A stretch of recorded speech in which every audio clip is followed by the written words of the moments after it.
اجماع کا منکر کافر ہوتا ہے؟ اگر حیات النبی صلی اللہ علیہ وسلم پر اجماع ہے تو منکر کی تکفیر کیوں نہیں؟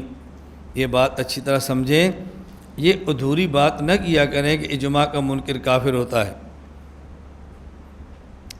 ایک ہوتا ہے کسی دلیل سے مسئلے کا ثابت ہونا، ایک ہوتا ہے کسی دلیل سے مسئلے کا کسی حیثیت سے ثابت ہونا، دو باتیں الگ ہیں۔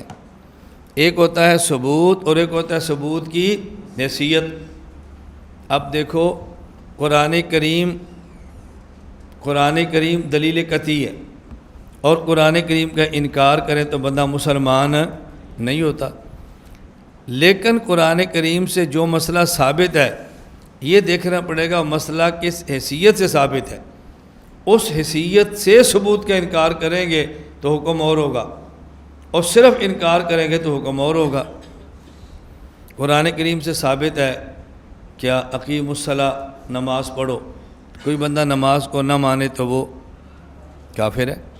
قرآن کریم سے ثابت ہے وَإِذَا حَلَلْتُمْ فَاصْطَادُوا، حلال ہو جاؤ تو شکار کرو۔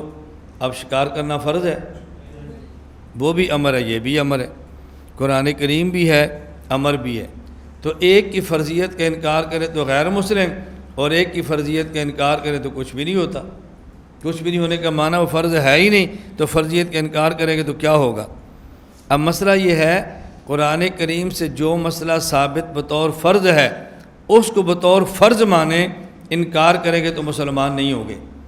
اور جو مسئلہ ثابت ہے لیکن فرض کی حیثیت نہیں، مستحب یا مباح کی حیثیت سے، اس کا اگر انکار کریں گے، اب اس آیت کا انکار کریں گے تو بندہ مسلمان نہیں رہے گا۔ آیت کا انکار کریں گے تو مسلمان نہیں ہوگا۔ لیکن جو حیثیت سے ثابت ہو رہا ہے نا، اب یہ حیثیت اجتہادی ہے، یہ حیثیت منصوص نہیں ہے۔ ایک بندہ کہتا ہے جی میں تو واجب سمجھتا ہوں، میری دلیل یہ ہے، دوسرا کہتا ہے میں مباح سمجھتا ہوں، میری دلیل یہ ہے۔ تو دیکھنا ہے کس حیثیت سے ثابت ہے۔ اسی طرح حیات النبی صلی اللہ علیہ وسلم ثابت ہے امت کے اجماع سے، لیکن امت کا اجماع حیات النبی پر یوں نہیں ہے کہ جو حیات النبی مانے گا مسلمان، نہیں مانے گا تو کافر۔ ثابت ہے کہ اللہ کے نبی قبر میں زندہ ہیں، جو مانے گا اہل السنت، جو نہیں مانے گا اہل بدعت۔ اب صرف حیات النبی ثابت نہیں ہے بلکہ حیات النبی ثابت ہے درجہ اہل السنت میں۔ اگر کوئی شخص حیات النبی فی القبر کا انکار کرے گا تو وہ کافر نہیں ہوگا، ہاں اہل السنت نہیں رہے گا۔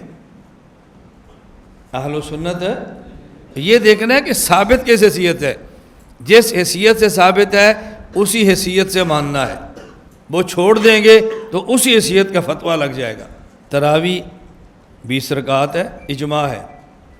تراویح 20 رکعت ہے، اجماع ہے۔ کیا اجماع ہے؟ 20 رکعت پڑھنا فرض ہے، یہ سب اجماع ہے۔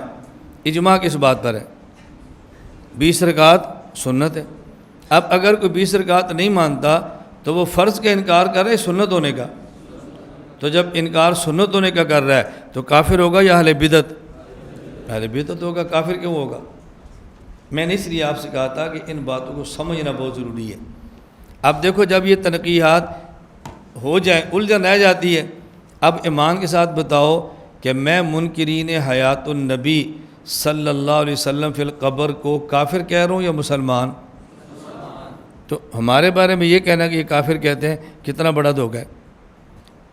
اور ادھر ایک طبقہ ہے جو کافر کہہ رہا ہے قائلین کو، ہم منکر کو کافر نہیں کہہ رہے، تو ہم دونوں کو ایک ہی پلڑے میں تول دینا کتنی بڑی ناانصافی ہے کہ دونوں ایک جیسے ہیں۔ وہ جی دونوں ایک جیسے ہیں۔